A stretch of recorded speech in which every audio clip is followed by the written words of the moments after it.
네, 사랑합니다. 축복합니다. 한 번 더 감사합니다. 잘들 지내셨죠? 저는 여러분이 기도해 주시고 후원해 주셔서 한 주간 필리핀 선교 현장을 다녀올 수 있었습니다. 그 민다나오 다보우라는 지역인데요. 다행히 지금 그 필리핀에서는 기독교 인구가 점차 늘어나는 그런 추세라는 것을 제가 알게 됐습니다. 이번 선교 여행 동안에 주로 현지 교회 그리고 마을 마당 그다음에 또 신학교 또 초등학교 이렇게 방문하면서 순회하면서 말씀 전하고 또 연주 활동을 하게 됐습니다. 특별히 여러분들이 기도 많이 하신 것 같아요, 그렇죠? 네, 또 후원해 주시고 그래서 이번에 이제 우리 교회 드림스 교회 이름으로 한 100만 원 정도 헌금을 할 수 있었습니다. 그리고 마침 신기대 선교사님이라는 분이 사역하는 지역인데 그분이 주로 어린이 사역을 많이 하시더라고요. 현지 어린이들. 그래서 이제 다음 달인가 교사 강습회가 모이면 교사가 한 350명 모이는데 그때 이제 교사들한테 단체 티를 맞춰주는데 그 돈으로 맞출 수 있게 됐다고 참 기뻐했습니다. 그리고 또 우리 전익주 목사님이 같이 가셨잖아요. 전익주 목사님도 하나님께서 그곳에 탁구대를 했으면 하는 그 마음을 주셨어요. 그래서 현지하고 연결을 했더니 굉장히 기뻐했습니다. 그 신기대 선교사님이 교회에다가 탁구대를 놓고 싶어서 늘 마음이 있었고 그래서 안 되겠다 싶어서 사모님한테 탁구대 하나 사려고 하는데 어떠냐 물어봤더니 사모님이 기다리세요. 그러던 차에 이제 우리 전익주 목사님을 통해서 또 탁구대가 생겼잖아요. 그게 다 기도응답이라고 너무 감사하는 모습 봤고요. 특별히 우리 전익주 목사님 연주는 우리 교회는 자주 하니까 우린 별로 안 알아주잖아요. 거기서는 아주 난리가 났습니다. 예. 그분들은 이제 뭐 평소에 그런 연주를 대할 시간도 없고 색소폰이라는 악기 자체를 처음 보고 그렇기 때문에 굉장히 호응이 있었고 또 동네에서 이제 버스킹 할 때도 막 사람들이 열렬히 호응하고 그 연주하실 만했죠 그때.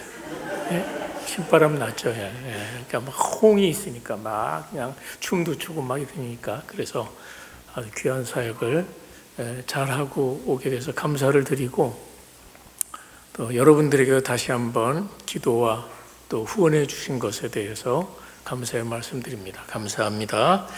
자, 오늘 말씀 나누겠습니다. 자, 오늘 본문은 그 성경 전체 흐름을 바꾸는 아주 중요한 장면입니다. 자, 창세기 1장부터 11장까지를 원역사라고 하죠. 그래서 하나님이 세상을 어떻게 창조하셨고 그리고 그 창조한 세상에 죄가 어떻게 들어왔는지 그리고 그 들어온 죄가 세상을 어떻게 망가뜨리고 있는지를 우리는 창세기 1장부터 11장을 통해서 보았습니다. 자, 12장부터는 이스라엘의 족장사라고 합니다. 50장까지 이 족장 시대가 시작되는데 이 족장 시대가 하나님께서 아브라함을 부르시는 장면으로 시작이 됩니다. 여러분 교회 다니는 분들은 아브라함 이야기는 뭐 많이 들었죠, 그렇죠? 아브라함 모르는 분은 아마 없을 겁니다. 그렇지만 우리가 이 아브라함 얘기를 굉장히 중요하게 여러분 생각해야 됩니다. 이 아브라함의 이야기는 성공 스토리가 아니에요. 그것은 하나님의 구원 역사의 출발이라고 하는 것입니다. 그러니까 성경 전체, 그러니까 구속사적인 이 흐름에서 하나의 새로운 시작을 이 아브라함이 시작한다는 것이죠. 이제부터는 한 사람을 중심으로 하나님의 구원 계획이 본격적으로 전개가 됩니다. 하나님이 어느 날 아브라함을 보시고 아브라함에게 이렇게 말씀하셨어요. 내가 너에게 복을 주겠다. 한번 따라서 하시죠. 내가 너에게 복을 주겠다. 그리고 더 나아가서 너는 복이 되어라. 이렇게 말씀하셨어요. 오늘 제목이 복이 되어 흐르는 존재.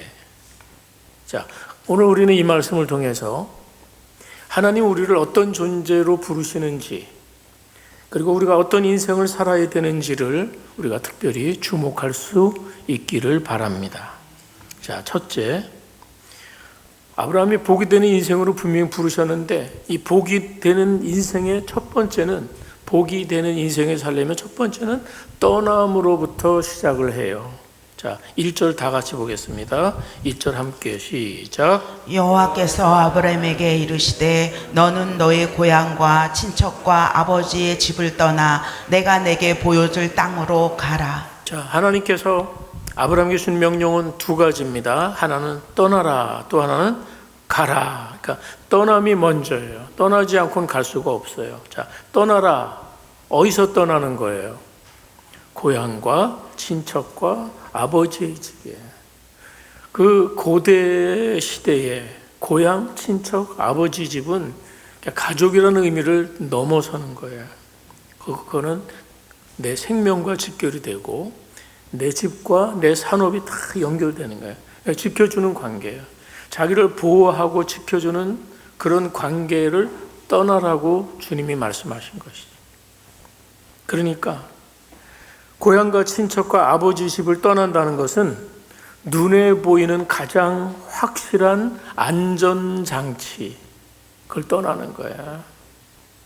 오늘 우리로 말하면 부동산, 동업자, 내 통장 다 버리고 떠난 것 같아요.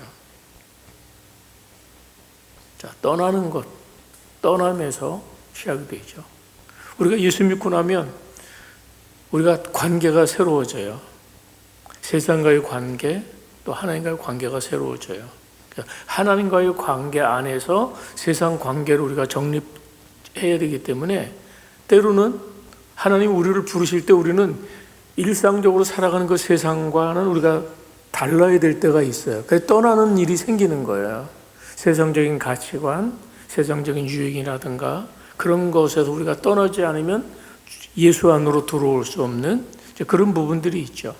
그러니까 아브라함에게 떠나라는 이 명령은 동시에 오늘 현대를 사는 우리에게 무엇을 우리가 떠나서 하나님이 지시하는 곳으로 가야 되는지, 이 떠남이라는 것을 우리가 주목을 하셔야 됩니다. 자, 그런데 두 번째는 가라. 그러니까 가라. 어디로 가느냐? 내가 네게 보여줄 땅으로 가라. 보여줄 땅. 보여줄 땅이 어떤 곳인지 아브라함은 지금 정보가 하나도 없어요. 아무런 정보가 없어요. 보여줄 땅으로 가라고 말씀하시기는 하는데 그 땅에 대한 정확한 정보를 모르는 거예요.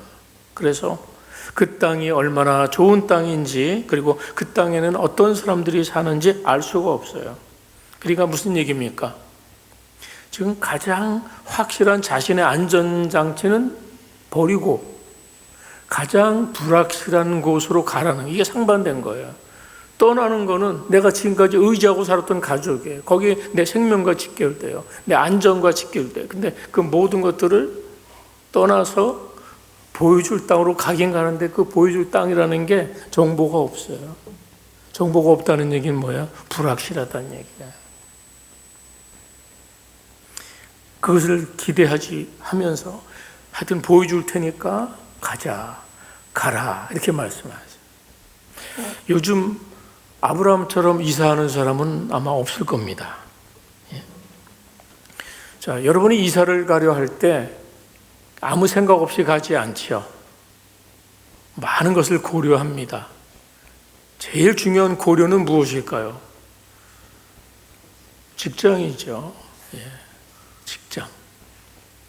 직장이 부산인데 서울로 이사 가는 사람은 없잖아요. 그렇죠? 그 직장을 고려해야 되고, 또 하나는 내가 살아갈 그 환경입니다. 살 집이죠. 그리고 자녀들이 있다면 근처에 뭐가 있어야 돼요?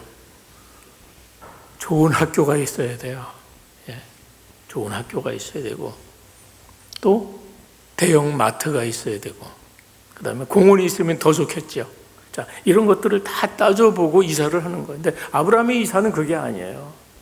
아브라함이 살던 곳이 너무나 좋은 곳이에요. 지금으로 말하면 강남 같은 거에 산 거예요.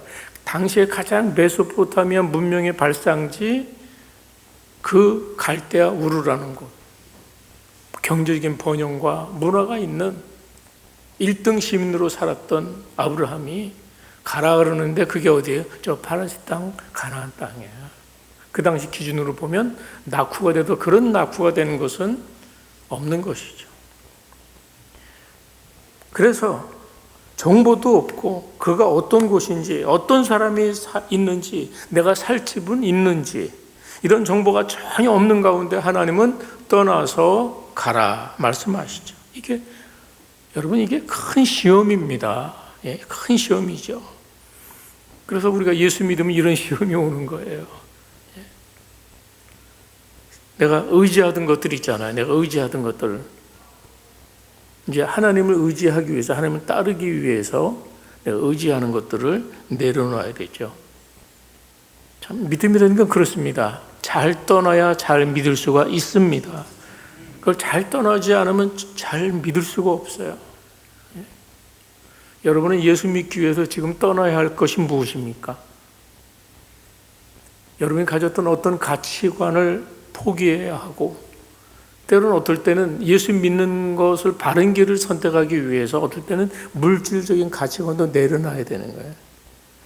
지금까지 우리의 안전장치는 세상적인 것들이에요. 돈이고 무슨 지역 기반이고 우리의 어떤 것들, 다른 사람들이 다 이것이 없으면 안 된다는 것들인데, 때로는 우리가 주님을 제대로 알고 따르기 위해서는 그들을 내려놔야 할 것들이 분명히 있는 것이죠.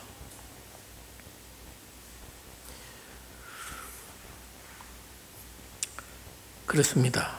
하나님의 부르심에는 언제나 떠남이 있습니다. 아브라함이 떠나야 했던 것은 단순히 장소가 아니에요. 하나님이 아브라함에게 그 안정된 곳을 떠나 불확실한 믿음의 길로 가라고 말씀하시죠. 이게 중요한 포인트입니다. 근데 우리는 떠나지는 않고 복만 받으려고 해요. 떠나지 않고 복을 받으려고 해요. 그러나 하나님은 복의 사람으로 부르시면서 분명히 복이라고, 너는 복이 될 거야, 복의 존재로 살게 될 거야 하면서 뭐예요? 어떻게 하라는 거예요? 일단은 떠나야 된다. 떠나야 돼. 떠나야 복된 자리에 복의 사람으로 살 수 있기 때문에 그렇습니다. 오늘도 여러분이 주님 앞에 복된 인생을 산다는 것은 분명히 여러분에게 떠나야 할 것이 있다는 것을 기억하시기 바랍니다. 오늘 우리의 신앙을 돌아보십시오. 하나님은 내게 떠나라고 말씀하셨는데 나는 떠나지 못하고 여전히 붙들고 있는 것이 있을까요? 그것이 어떤 내려놓지 못한 자존심일 수도 있고, 아니면 익숙한 죄의 습관일 수 있습니다. 그런 것이 생각나면 오늘 주님은 여러분에게 그것을 떠나라고 말씀하세요. 그 죄의 습관을 내려놓으시기 바랍니다. 내가 이것이 없으면 안 될 것 같아서 여전히 붙들고 있는 그 세상적인 안전장치. 자, 아브라함이 복이 되는 인생을 살기 위해서 아브라함이 선택한 인생은 편한 길을 선택한 인생이 아니에요. 말씀 때문에 불편함을 감수하는 인생입니다. 자, 갈대아 우르에서 그리고 하란에서 팔레스타인 지역을 가는 것은 너무너무 불편한 길이에요. 뭐 고속버스를 타고 가는 것도 아니지 않습니까? 그 교통편이 어려운 시대에 짐승을 타거나 걸어서 가야 했어요. 그 험한 엄청난 고생길. 떠난 이후에 그래요. 오늘도 우리가 찬양했지만 우리는 광야를 사는 것입니다. 광야길을 가는 것입니다. 거기엔 분명히 불편함이 있습니다. 그러나 그 광야 속에 순간순간 하나님이 숨겨놓은 보물이 있기 때문에 우리는 복된 인생을 사는 줄 믿습니다. 그래서 히브리서 11장은 말합니다. 믿음은 바라는 것들의 실상이요 보지 못하는 것들의 증거니 그랬어요. 자, 믿음은 지금 당장 손에 잡히는 그걸 붙잡고 움직이는 게 아니에요. 믿음은 뭘까요? 약속을 붙들고 모험을 감행하는 것입니다. 주님의 약속이 있기 때문에 그 약속을 붙들고 그 뜻에 불편함도 있고 불안함도 있고 불확실성이 있지만 감내해내는 것입니다. 자, 그런데 하나님의 부르심은 그냥 무작정 부르시는 게 아니에요. 하나님 뜻이 다 있어서 부르시는 것입니다. 자, 그 뜻을 2절에서 이렇게 말씀해요. 자, 2절을 보겠습니다. 아브라함에게 약속하는 게 있어요. 그게 뭡니까? 2절 시작. 내가 너로 큰 민족을 이루고 내게 복을 주어 내 이름을 창대하게 하리니 너는 복이 될지라. 야, 보세요.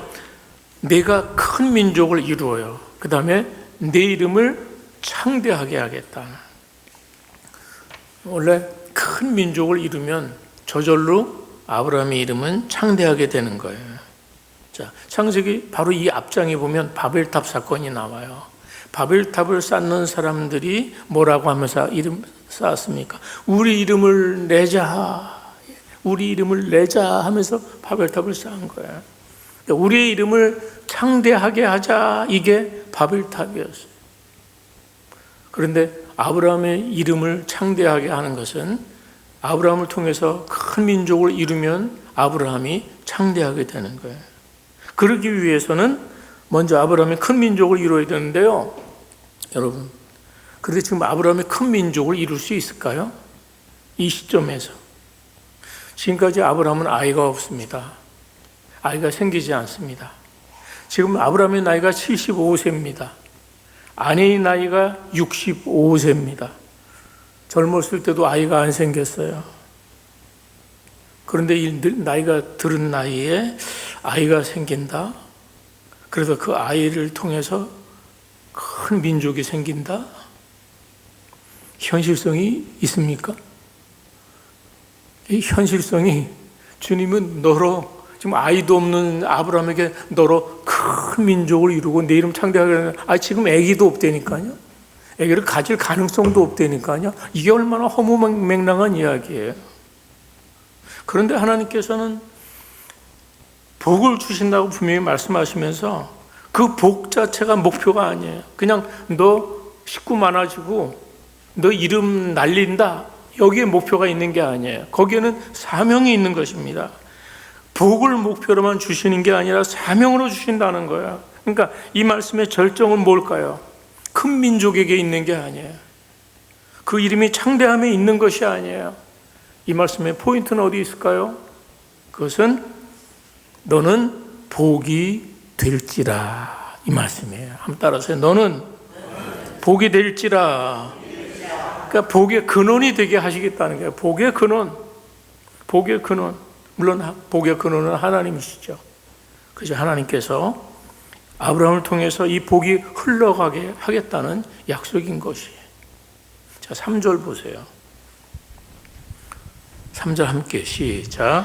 너를 축복하는 자에게는 내가 복을 내리고 너를 저주하는 자에게는 내가 저주하리니 땅의 모든 족속이 너로 말미암아 복을 얻을 것이라 하신지라. 이거 보세요.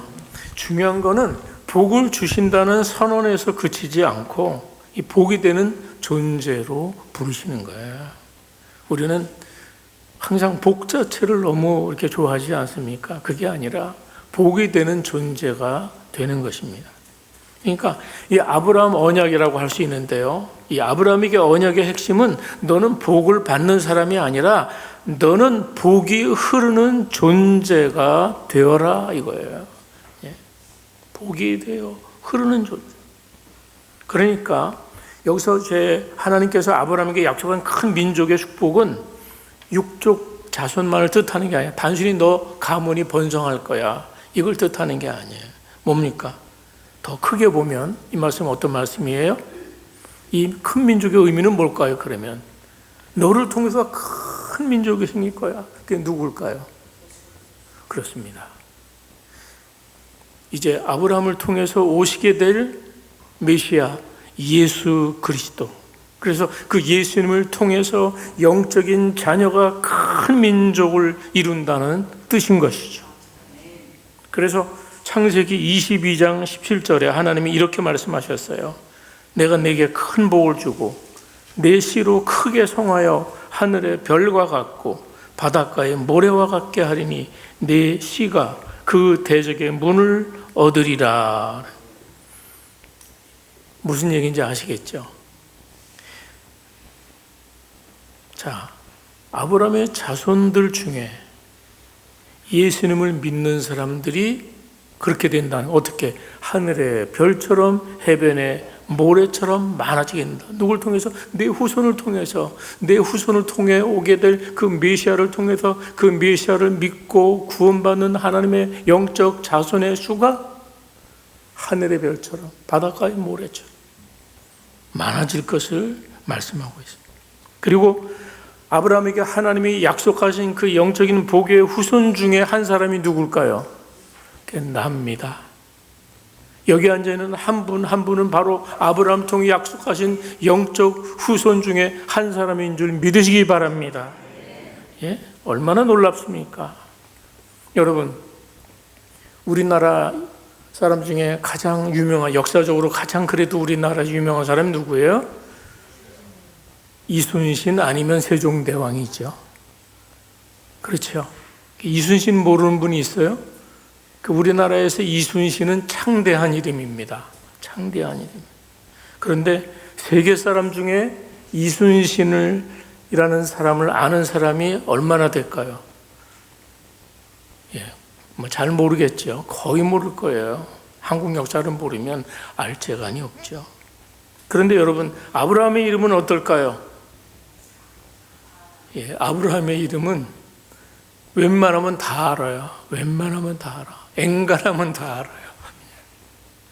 미국 대통령 중에 이 이름을 딴 대통령도 있죠. 에브라함 링컨도 있고. 성에 가면 아브라함이라는 그 이름이 많습니다. 그리고 성경에 아브라함의 이름이 얼마나 많이 등장을 하는 줄 아세요? 참 많이 등장해요. 창세기 지금 12장부터 시작해서 25장까지는 아브라함의 스토리예요. 그리고 보니까 아브라함의 이름이 성경에 총 313번이 나오는데요. 엄청난 거죠. 그러니까 이름이 창대하게 됐어요, 안 됐어요? 창대하게 됐습니다. 그리고 마태복음 1장 1절, 신약성경 첫 장 첫 절을 보면 뭐라고 나옵니까? 거기에 맨 처음 이름이 누구예요? 모르시는 것 같아요. 다시 한번 그 첫 장, 마태복음 딱 펼치면, 구약이 끝나고 마태복음을 딱 펼치면 첫 글자가 누구라고요? 아브라함과 다윗의 자손 예수 그리스도의 세계라, 이렇게 나와요. 예? 신약 성경을 열면 아브라함이 이름이 가장 먼저 등장해요. 그러니까 아브라함은 예수님의 조상으로 등장하는 것입니다. 여러분 보세요. 이 이름이 그보다 더 창대할 수가 어디 있습니까? 예? 정말 하나님의 그 약속대로 아브라함의 이름이 창대하게 되었던 것이죠. 여러분은 어떤지 몰라도 저는 유명인이 아닙니다. 그렇게 저를 아는 사람이 많지 않습니다. 제 이름이 아브라함처럼 그렇게 창대하지는 않습니다. 그러나 분명한 것은 하나님께서 제 이름을 생명책에 영원히 기록하셨습니다. 왜 제가 이름 유명하다는 게 배 아프세요? 예? 제가 생명책에 제 이름이 유명하다니까요. 예? 하나님의 생명책에 여러분 한 분 한 분 한 분의 이름이 유명합니다. 여러분의 이름은 창대한 이름입니다. 예수 믿는 나는, 내 이름은 창대한 이름입니다. 예? 얼마나 놀랍습니까? 예? 그래서 내 이름이 창대하구나. 예? 창대한 이름이구나. 제 핸드폰이 지금 유튜브를 켜놔가지고, 예. 제가 이 보청기가 이 뭐라 그러죠? 블루투스 기능이 있어가지고, 예. 제가 가끔 소리가 들릴 때가 있어요. 그렇습니다. 아브라함에게 주신 복은 결코 남의 복이 아닙니다. 하나님은 아브라함을 복을 주신데 그 복을 막 쌓아두고 복의 저수지로 부르신 것이 아니에요. 하나님은 아브라함을 복의 통로로 부르셨습니다. 이 복은 멈추는 게 아니에요. 복은 흘러가야 생명인 거예요. 그렇습니다. 하나님이 우리 가정에 복을 주신 이유는 그 가정만 잘 되라는 것이 아니에요. 우리 가정에 복을 주실 땐 이유가 있습니다. 그것은 여러분의 가정이 복의 통로가 되기를 원하십니다. 하나님이 우리 교회에 은혜를 주신 것은 너희 교회만 편안해지라 여기에 목적이 있는 것이 아니에요.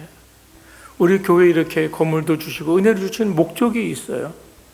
이 복을 하나님은 흘려가기를 원하십니다. 우리가 편하게 안락하게 우리가 예배드리고 편하게 지내자가 아니에요. 제가 이번에 필리핀 갔다 오면서 참 여러 가지 회개하는 것들 중에 하나는 너무 편안함과 일상에 우리는 길들여져 있다는 걸 생각했어요.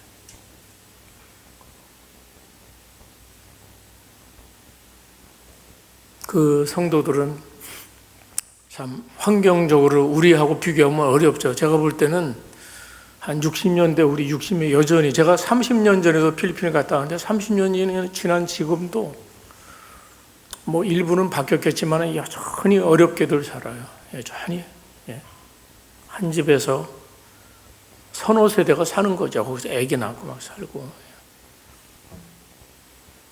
그런데 소망은 그들이 가난하니까 그들이 복음에 눈이 열려 있는 거예요. 그들은 조금만 좋은 걸 주면 감사하고 기뻐하는 거야. 여기서는 연필 한 자로 노트 한 권, 뭐 보잘것없는 것들이 거기 가면 큰 상품으로 받는 거예요. 예? 저희가 60년, 70년대 교회 가면 연필 한 자로 받는 게 즐거움이 기쁨인 것처럼, 공책 한 권 받는 게 기쁨인 것처럼 여전히 그래서 그 물질들을 보내달라는 거예요. 옷까지, 치약, 우리의 모든 생필품들이 거기 가면 귀한 것들이 되는 거예요. 예? 그래서 복은 환경적으로 좋아지는 게 복이 아니에요. 예? 하나님은 오늘도 우리에게 묻고 계시죠. 내가 너에게 준 복이 지금 어디로 흘러가고 있느냐라고 물으신다는 거예요. 우리의 말이 누군가를 살리고 있습니까? 우리의 삶은 누군가를 축복하고 위로하고 있습니까? 우리의 신앙은 우리의 이웃을 향해서 열려지고 있습니까? 복이 되는 인생은 받은 은혜를 기억하면서 나누는 인생이어야 한다는 그것이 아브라함에게 주신 사명이고 아브라함에게 주신 복의 내용이라는 거예요. 3절에 보면 땅의 모든 족속이 너로 말미암아 복을 얻을 것이라. 그러니까 지금 하나님의 시선은 아브라함 한 사람에게 꽂혀 있는 것이 아니에요. 그 아브라함을 넘어서서 모든 민족을 향해서 네가 받는 복을 통해서 모든 민족에게 이 복이 흘러갔으면 좋겠다. 그래서 이 말씀은 아브라함의 위대함을 말하는 말씀이 아니라 하나님의 크신 마음을 보여주는 것입니다. 예? 하나님의 마음이 창세기에 통해서 얼마나 하나님의 마음이 넓고 크신지, 온 세상을 향한, 죄악된 세상을 향한 그들을 구원해서 하나님의 참된 생명 안으로 들어오기를 원하시는 하나님의 크신 마음이 아브라함을 통해서 전해주고 있는 것입니다. 그렇습니다. 복이 되는 사람은 사람을 살리면서 살아갑니다. 우리 주변에는 말 한마디에 복을 기다리는 사람들이 있는 것이죠. 손 한 번 잡아주기를 기다리는 사람이 있는 것이죠. 그래서 우리가 복 걸으면 거창하지가 않아요. 거창하지 않아요. 예? 거창하지 않습니다. 예. 우리의 작은 몸짓 하나 이런 것이 다 복의 통로가 되지. 우리는 복의 통로가 된다 그러면 내가 뭐 큰 받은 복이 있어야 된다고 생각하잖아요. 뭐 가진 것이 많아야 된다고 생각하잖아요. 그게 아니라는 것이. 예. 그래서 저는 우리 모두가 주님의 마음을 가졌으면 좋겠습니다. 주님의 마음을 가지면 그것이 복입니다. 그 주님의 닮은 태도가 복이 되는 것이죠.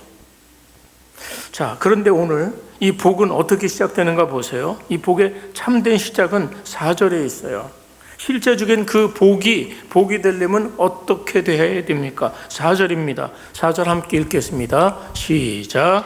이에 아브라함이 여호와의 말씀을 따라갔고 롯도 그와 함께 갔으며 아브라함이 하란을 떠날 때 75세였더라. 보세요. 이게 참 중요한 말씀이에요. 이에 아브라함이 여호와의 말씀을 따라갔다. 이게 중요한 거예요. 하나님께서 떠나라고 하셨거든요. 그러니까 가라고 하셨거든요. 그래서 여기 아브라함은 어때요? 물었단 말이 없어요. 어디로 가요? 내가 거기 가면 집이 있나요? 내가 거기 가면 여기보다 환경이 좋습니까? 내가 거기 가면 이웃들도 좋은 사람들입니까? 거기 내가 가면 일할 만한 직장도 있습니까? 내가 사는 것보다 좋은 것입니까? 물어보지 않았어요. 질문하지 않아요. 이런 건 하나도 묻지 않았습니다. 그래서 너무 조건을 따지는 것도 참된 믿음이 아닙니다. 항상 우리가 기억해야 되는 건 조건보다 중요한 것은 하나님의 말씀입니다. 한번 따라서 하세요. 조건보다 하나님의 말씀입니다. 그러니까 하나님의 뜻, 하나님의 인도하심, 하나님의 동행하심, 이게 있으니까 무슨 조건, 어떻게 될지 그건 따지지 않는 거예요. 말씀하시면 합니다. 말씀이면 됩니다. 이게 복의 출발이에요. 우리가 정말 참된 복을 받기로 하신다면 말씀이면 됩니다. 말씀이면 합니다. 여러분, 아브라함은 계획서를 바두니에 떠난 것이 아니잖아요. 조건을 다 확인하고 떠난 것도 아니에요. 단지 하나님이 떠나라고 하니까, 단지 가라고 하니까 주님 가겠습니다 한 거예요. 이렇게 말씀하시는 하나님을 신뢰하기 때문에 내딛는 걸음이 되는 거예요. 오늘 하나님께서 우리에게 지금도 큰 걸 요구하시는 게 아니에요. 오늘 순종할 수 있는 한 걸음을 요구하십니다. 그러니까 오늘 일단 한 걸음 올 때도 순종하는 게 중요해요. 우리가 거창한 순종이 아닙니다. 대단한 순종이 아닙니다. 작지만 오늘 할 수 있는 그 한 걸음 떼기 시작할 때 그게 복의 출발이에요. 그 복의 출발을 한 걸음을 순종하기 시작하면 우리가 알지 못하는, 내가 알 수 없는 거창한 하나님의 계획하심 속에 우리가 있다는 사실입니다. 그래서 우리가 너무 조건이나 뭐 이런 걸 너무 따지잖아요. 그러면 뭘 누리지 못하는 줄 아세요? 하나님의 인도하심이나 하나님의 응답이나 하나님의 동행하심을 누려야 될 수많은 도우심과 복들을 누리지 못한다는 거예요. 왜? 내가 그냥 알아서 살아가니까. 하나님께 때로는 믿음으로 여러분에게 하나님이 도전하시면, 누군가를 사랑하라고 말씀하시면, 또 누군가를 주라고 말씀하시면 너무 따지지 않고 그냥 주세요. 주려고 마음먹었다가도 또 따지게 되거든요. 이거 주고 나면 어떻게 살지? 이거 하고 나면 이거 주면 저 사람 생각하고 따지지 않고 성령님이 인도하시면, 하나님이 주라고 하시면 주는 거예요. 베풀라고 하시면 주는 거예요. 대책 따지지 않고. 그럴 때 하나님의 채우심을 경험하고 더 흘러넘치는 복을 경험하는 거예요. 이 복의 통로가 된다는 것은 그런 것들이에요. 아브라함은 하나님이 말씀하셨으니까 그 말씀을 의지하고 따라가는 거야. 갈대아 우르에서 출발하고 그리고 하란을 떠나서 이동해서 마침내 가나안 땅에 들어갔습니다.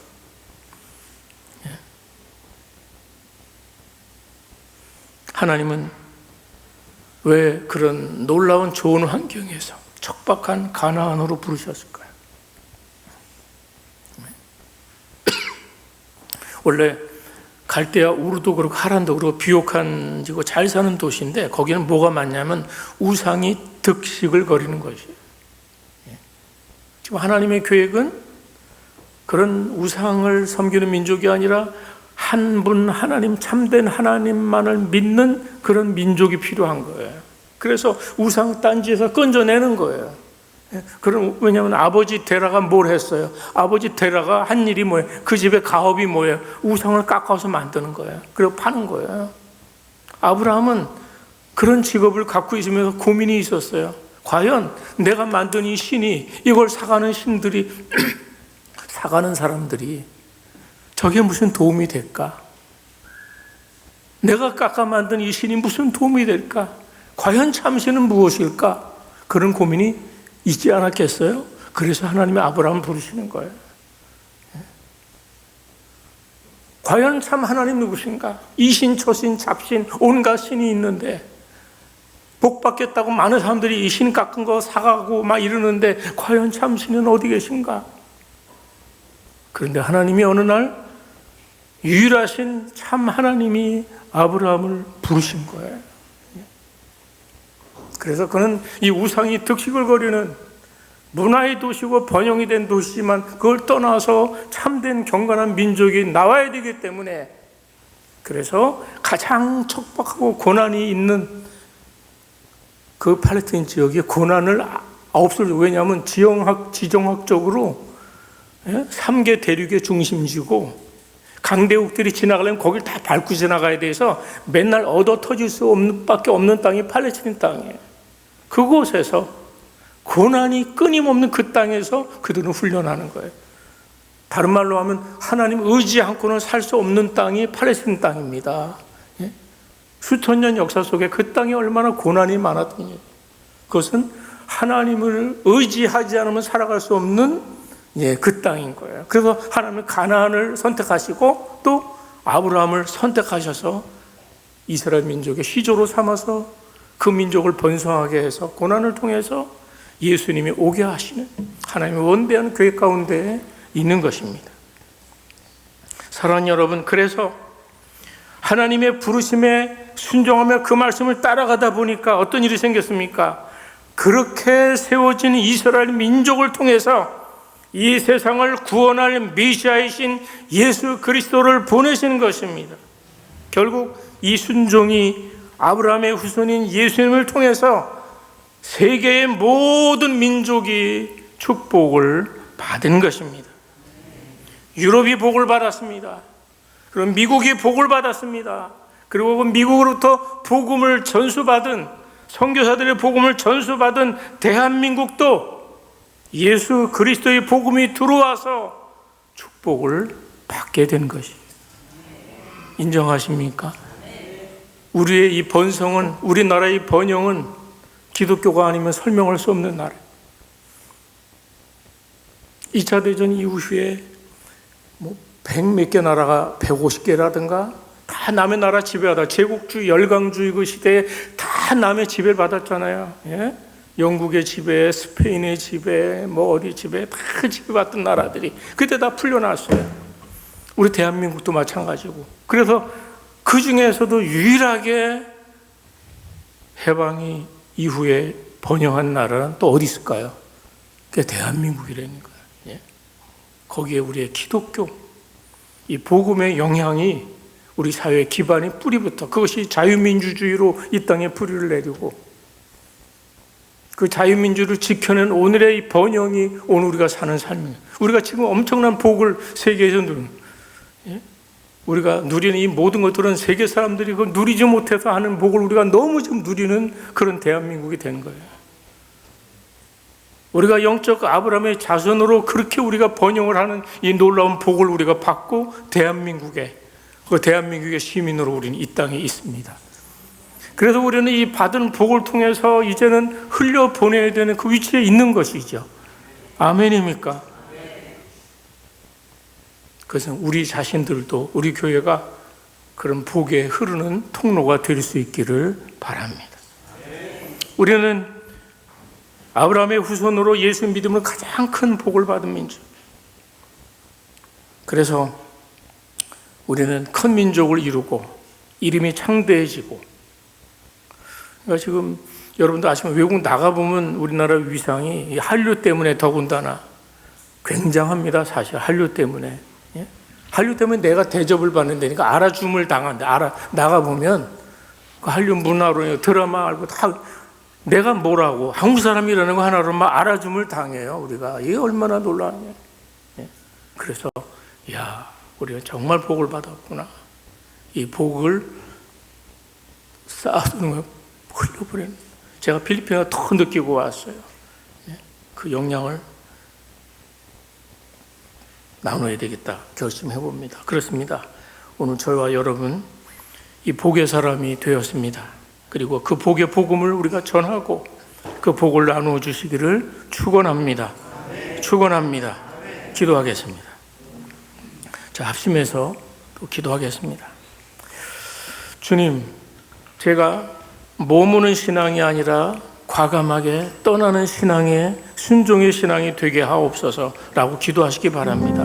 우리가 익숙하고 우리가 안전함에 안주하면 주님의 복을 나눌 수가 없어요. 주님, 익숙함과 안전함에 머무르는 것이 아니라 주님의 부르심을 따라 내가 주님이 말씀하실 떠날 수 있는 그런 순종의 신앙이 되게 하옵소서. 또 두 번째 기도는 복을 구하는 인생이 아니라 복이 되는 인생이 되게 하옵소서. 받은 은혜를 나만 쌓아두지 않고 가정과 교회 삶의 자리에서 복의 통로가 되게 해주소서. 내 말과 태도가 사람을 살리는 복이 되게 하옵소서. 그래서 교회와 가정을 통해 이 땅에 복을 얻게 하옵소서. 자, 우리 그렇게 말씀 때문에 떠나는 순종의 신앙이 되게 하시고 복을 흘려보내는 그런 복된 존재로 살아가게 하옵소서. 우리 다 같이 합심해서 기도하겠습니다.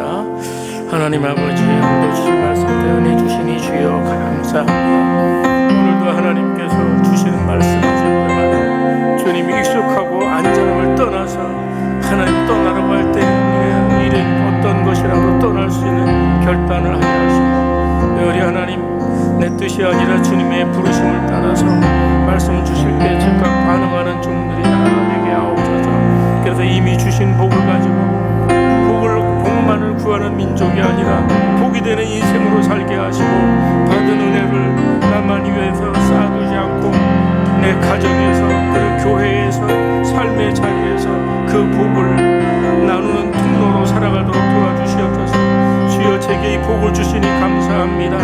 가정을 통해 복을 주시니 감사합니다.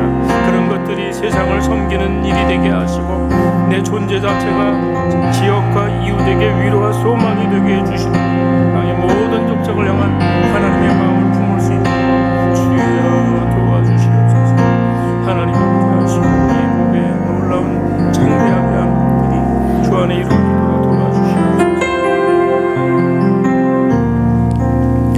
하나님 아버지, 우리를 예수님 믿고 구원해 주시고 축복의 사람으로 삼아 주시니 감사합니다.